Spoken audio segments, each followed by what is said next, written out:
I was inside when the alarms went off. 10 minutes earlier, I'd squeezed through the ventilation ducts above the Royal Depot in the Scaled District. The metal was cold against my palms, and I moved slow, counting seconds between each breath. Below me, Reptilian guards patrolled in pairs, their scales catching moonlight that filtered through the skylights. I'd wrapped my wrist in a dirty rag because the mark always glowed at night, green and phosphorescent, pulsing like a second heartbeat. I didn't know what it was. I'd had it my whole life. Right now, it was just another thing that made survival harder. I dropped into the depot and landed between crates of energy crystals. The air smelled like ozone and something organic I couldn't name. My hands found the first crate. I lifted it. Silent alarms triggered. Red lights flooded the room. I heard the hiss of reptilian voices and the scrape of claws on stone. The exit sealed with a hydraulic groan. I was trapped. The mark pulsed hot under the rag, like it knew I'd been caught. Guards surrounded me within seconds. 6 of them, scales dark green in the emergency lighting, eyes vertical slits that didn't blink. I raised my hands. One of them grabbed my arm and the rag slipped. The mark blazed bright green, illuminating their faces. They hissed at each other in their language, sharp, sibilant sounds I couldn't understand. One pointed at my wrist, another shook his head. The largest one, with scars across his snout, gestured toward the door with a clawed hand. They weren't going to kill me here. That much was clear. Whatever came next would be worse. They dragged me through corridors I'd only seen from rooftops. Marble floors, tapestries woven with reptilian script, the smell of incense that made my head swim. I'd spent 17 years in the poor districts, stealing to eat, sleeping in alleys. The closest I'd ever been to this place was watching it from a mile away. A fortress of jade and obsidian rising above the city like a crown. Now, I was inside the palace, being hauled towards something that felt like an ending. The throne room doors opened. She was 3 meters tall. Jade scales polished to a mirror shine. A crown made of curved bone sat on her head, and her eyes were molten gold. The Serpent Matriarch.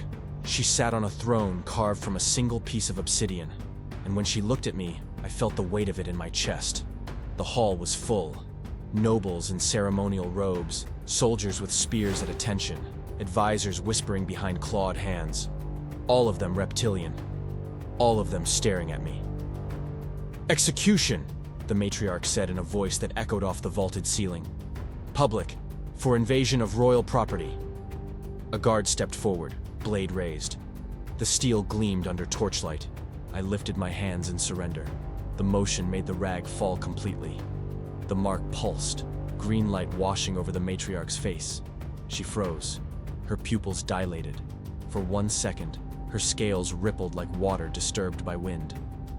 Then she raised a clawed hand, and the guard stopped mid-swing. "Private cells," she said, voice cold and flat. "No one touches him." Murmurs erupted through the court. Reptilian nobles shifted, their scales rustling like dry leaves. The guard hesitated, blade still raised. "Now!" the matriarch hissed, and the sound was low and dangerous, the kind of sound that made prey animals run. They dragged me down. Stone steps, torchlight, the smell of damp earth. The cell door slammed shut and I was alone in the dark, heart hammering, trying to understand why I was still breathing. Hours passed, maybe more. I couldn't tell in the dark. My wrist ached where the guard had grabbed it, and the mark pulsed steadily, casting faint green light on the stone walls. I traced the spiral pattern with my fingers, the way I'd done 1,000 times before. It had always been there. No memory of how I got it. The few people who'd seen it called it a burned scar, a birthmark, a bad omen. No one had ever looked at it the way the matriarch had, like it meant something. Then I heard footsteps, slow, deliberate, too heavy to be human. The matriarch descended alone. No guards, no witnesses. She stood outside the bars and stared at me with those gold eyes. Then she reached through, grasped my wrist with surprising gentleness, and pulled it into the torchlight. The mark spiraled across my skin, edges defined like someone had carved it. She traced it with one claw, so carefully it didn't break skin. She leaned close and inhaled, tasting the air around me. Her forked tongue flickered once. "What is this?" I asked. "Royal mark," she said. "Carried by the bloodline since the dynasty's founding. No human should have it." My throat went dry. I know you don't know." She released my wrist. "But if my court sees this, they'll call you blasphemy made flesh. They'll demand ritual execution, and I won't be able to stop them." "Then why haven't you killed me?" She was quiet for a long time. When she spoke, her voice was softer. "Because I need to know how you have it. And because..." She paused. "Because if the mark chose you, there may be a reason." She made an offer. Train as a royal soldier. Wear gloves to hide the mark. Give her time to investigate. In exchange, I'd live. I accepted. Not because I trusted her, because I didn't have a choice. And because when she looked at the mark, I didn't see disgust. I saw curiosity, maybe even hope. They introduced me to the court the next day as a thief pardoned for exceptional agility. The nobles didn't like it. I could see it in the way their scales bristled, the way their tails lashed. But no one questioned the matriarch. I was given a uniform, gloves that covered my forearms, and assigned to the training grounds. That's where I met her. Saya, the matriarch's daughter. Emerald scales that caught the light when she moved. Gold eyes like her mother's, but sharper. Younger. She looked at me like I was dirt on her boots. "The human," she said during our first sparring session. "Try not to embarrass yourself." I didn't respond. I'd learned a long time ago that talking didn't change minds. Action did. We sparred. She was fast, faster than me, but I'd spent years running from bigger, stronger things. I knew how to move, how to redirect. Her strikes came like water, fluid and relentless. I blocked, dodged, retreated. She pressed harder, testing me. Then another recruit, a young reptilian with more enthusiasm than skill, swung wild during his own match. His training sword spun out of control, heading straight for Saya's throat. I shoved her out of the way and took the hit on my shoulder. Pain exploded down my arm. The wooden blade cracked against bone. I hit the ground hard, tasting dirt. Saya stared at me afterward, head tilted, like she was seeing me for the first time. "Why did you do that?" she asked. "Reflex," I said, pushing myself up. She didn't look convinced. But after that, she stopped treating me like dirt. We trained together. Weeks passed. I learned the rhythms of the palace, the language of reptilian combat, fluid, patient, efficient. Saya was a better fighter than me, but I was faster on my feet. We balanced each other. She taught me how to read an opponent's breathing, how to exploit the split second before a strike. I taught her human tricks, feints, unpredictable movement, how to fight dirty when honor wouldn't save you. The other soldiers started to respect me, not all of them, but enough. One night, after a long session, she sat beside me on the training ground steps. The sky was dark, stars scattered like broken glass. Sweat cooled on my skin, and my muscles ached in the good way that meant I'd pushed hard enough. "I'm engaged," she said suddenly. I didn't know what to say to that. Tikveros, warrior from the southern clans. Strong family. Good alliance. Her voice was flat. "I don't love him. But it's duty." "Does he love you?" I asked. She laughed, bitter. "Kavaros loves power. I'm just the path to it." I wanted to say something comforting, but I didn't know how. I'd never had anything worth losing. I didn't understand duty like that.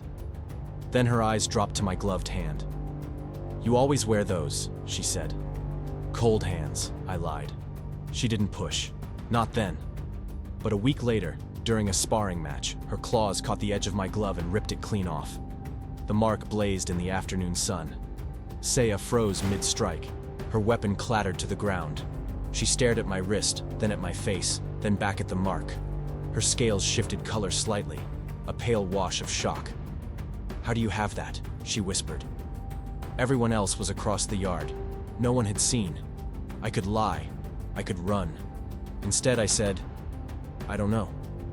She looked at me for a long time. Then she picked up the glove and handed it back. "Put it on," she said quietly. "And don't let anyone else see." "You're not gonna tell?" "No," she met my eyes. "Because if that mark is real, it means something. And I want to know what." After that, things changed. Not in ways I could name, just small things. The way she stood closer during formations. The way she laughed at my jokes. The way her hand brushed mine when no one was looking. We started training alone sometimes, in the early mornings before the others arrived. She told me about growing up in the palace, about the weight of expectations, about her mother's grief over lost clutches during the war. I told her about the orphanage, about learning to pick locks before I could read, about the cold nights when the mark would pulse warm and keep me from freezing. I didn't let myself think about what it meant. She was engaged. She was royalty. I was a thief with a glove and a secret. But Kavaros noticed. He was everything Saya said. Tall, broad-shouldered, scales dark as volcanic stone. A warrior built for violence. And he watched me the way predators watch prey. I'd see him at the edge of the training grounds, arms crossed, tail sweeping slowly behind him. He never said anything, just watched. One morning, he stepped into the training yard and pointed at me. "You," he said, "combat of honor, now." The yard went silent. Soldiers stopped mid-drill. Even the wind seemed to hold its breath. "I haven't challenged you," I said. "You exist near what's mine," Kavaros said. "That's challenge enough. You win, you stay. You lose, you're exiled." I looked at Saya. She was pale, scales dull with fear. She shook her head slightly. "Don't do this." I stepped forward anyway. It wasn't a fair fight. Kavaros was 3 times my size, twice my strength. He moved like a landslide, slow but unstoppable. I dodged the first strike, the second. On the third, he caught me across the ribs and I felt bone crack. The air left my lungs. The world tilted. The crowd roared. I hit the ground hard, vision swimming. Kavaros didn't give me time to recover. He grabbed my arm, lifted me like I weighed nothing, and slammed me down again. My head bounced off the packed earth. Blood filled my mouth. I felt his claws close around my wrist, felt the glove tear away. The mark blazed green. The crowd gasped. Silence fell like a curtain. "Blasphemy!" Kavaros roared. He held my wrist high, displaying the mark like evidence at a trial. "This human wears the royal mark. Execution, now!" The matriarch rose from her seat, but before she could speak, the mark pulsed. Heat exploded through my veins. I screamed. The spiral expanded, racing up my forearm, wrapping around my bicep. My skin burned, my bones ached, and then my broken ribs snapped back into place. The pain vanished. I stood. Kavaros stared. The crowd went silent. Even the wind stopped. I looked at my arm. The mark glowed, complete now, a perfect spiral from wrist to shoulder. And I felt different, stronger, faster. My senses sharpened. I could hear heartbeats, smell fear, see the micro-movements in Kavaros' stance that telegraphed his next attack. My pupils felt strange, like they were shifting shape. He came at me again. This time, I moved. I was fast. Faster than I'd ever been. Faster than any human should be. I ducked under his swing, drove my fist into his ribs, heard something crack. He roared and swung wild. I caught his wrist, twisted, felt the joint pop. His sword clattered to the ground. I picked it up. The weight felt right in my hand. Natural. Like I'd been born holding it. "No," Kavaros breathed, backing away. "No, this isn't..." I drove the blade through his chest. The steel pierced scales, muscle, bone. His eyes went wide. Blood bubbled at his lips, dark red, almost black. He reached for me, claws scraping uselessly at my shoulder. Then his legs gave out and he collapsed. Silence. Then screaming. Kavaros' family, warriors, nobles, advisors, rushed into the yard. They surrounded his body, wailing, hissing. One of them, an older male with silver-streaked scales, looked up at me. His eyes burned with hatred. "False human! Abomination! We will return! We will have vengeance for this crime. They lifted Kvaros' body and carried it away, leaving a trail of blood on the stones. The crowd parted for them. No one spoke, no one moved. I stood there, sword still in my hand, breathing hard. My hands were shaking. I'd killed someone. And part of me, the part that hummed with new power, with reptilian instinct, had enjoyed it. The matriarch descended from her seat. Saya followed. They stood on either side of me, and the matriarch placed a clawed hand on my shoulder. "Bring him to the private chambers," she said. "Now." The elders examined me by candlelight. Old reptilians with scales gone gray, eyes milky with age. They chanted in a language I didn't understand and pressed crystals against the mark. Each one made it glow brighter, pulsing in rhythm with something I couldn't see. Finally, the eldest spoke. His voice was dry, like wind through dead leaves. "The mark is awakening," he said. "It only does this in the presence of royal blood, true royal blood. The mark recognizes its origin." The matriarch exhaled slowly. Then she looked at me, and for the first time, I saw something like grief in her eyes. 30 years ago, she said, I ordered an experiment. We were at war with the human kingdoms. My clutches had been killed in raids. My people were dying. I thought if we could create a bridge, something that carried both bloodlines, we could end the hatred. Her voice was steady, but her eyes were distant.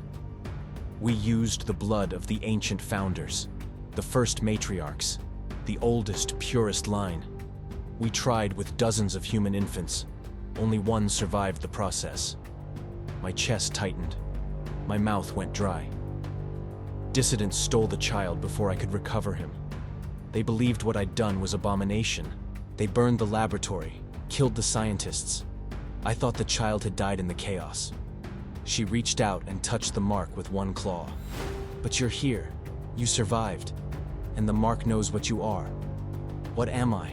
I whispered. "Heir," she said simply. "Not by birth, by blood. The founder's blood runs in your veins. You carry the dynasty itself." Saya, who'd been standing silent in the shadows, stepped forward. She looked at the mark, then at her own bracelet. The spiral symbol she always wore, the symbol of the royal line. "He's real," she said softly. "Not an imposter. Real." The matriarch nodded. Then she pressed her forehead against mine, a reptilian gesture I'd seen between family members. Her scales were warm, smooth, foreign and familiar at once. "You are my heir now," she said. "By choice, by blood, by the mark that chose you before you even knew what it meant." I felt the weight of it settle over me, not crushing, just there, present, undeniable. "What happens now?" I asked. "Now," the matriarch said, pulling back. "We prepare for war. Kvaros' family will return. They'll bring allies. They'll call you false, abomination, blasphemy. But you've proven yourself in blood. And that, in our culture, is all that matters." Saya took my hand. Her scales were warm against my skin, her grip firm. "You're not alone," she said. And for the first time in 17 years, I believed it. 3 weeks later, I stood beside the matriarch in the Grand Assembly. Saya was on my other side, her hand in mine. The hall was packed. Reptilian nobles, human emissaries, soldiers, merchants. All eyes on us. The air was thick with incense and tension. I wore a hybrid cloak, human fabric embroidered with reptilian scales and jade and gold thread. The mark glowed on my exposed arm, bright and undeniable. I'd stopped hiding it. There was no point anymore. The matriarch spoke, her voice carrying through the hall like thunder. "This is Eli," she said, "marked by the founder's blood, tested in combat, proven in sacrifice. I name him heir to the Serpent Throne." Murmurs rippled through the crowd, some approving, many not. I could see the doubt, the anger, the confusion. A human heir. It was unprecedented, unthinkable. But no one challenged her, because the mark glowed in sync with her scales, pulsing with the same rhythm. Because I'd killed Kvaros in fair combat, in front of witnesses. Because whether they liked it or not, I'd paid the blood price. Saya squeezed my hand. "They're gathering," she whispered, leaning close. "Kavaros' family. Southern clans. I've seen the scout reports. They're forming alliances. War is coming." "I know," I said. "Are you afraid?" I looked at the mark, then at her, then at the matriarch standing tall and proud beside us. "No," I said. "Not anymore, because I wasn't running anymore. I wasn't hiding.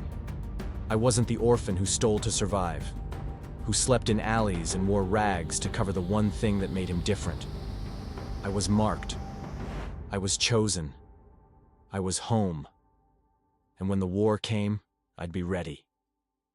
The mark pulsed once, steady as a heartbeat, and I smiled. Outside, thunder rumbled. Storm clouds gathered over the southern mountains.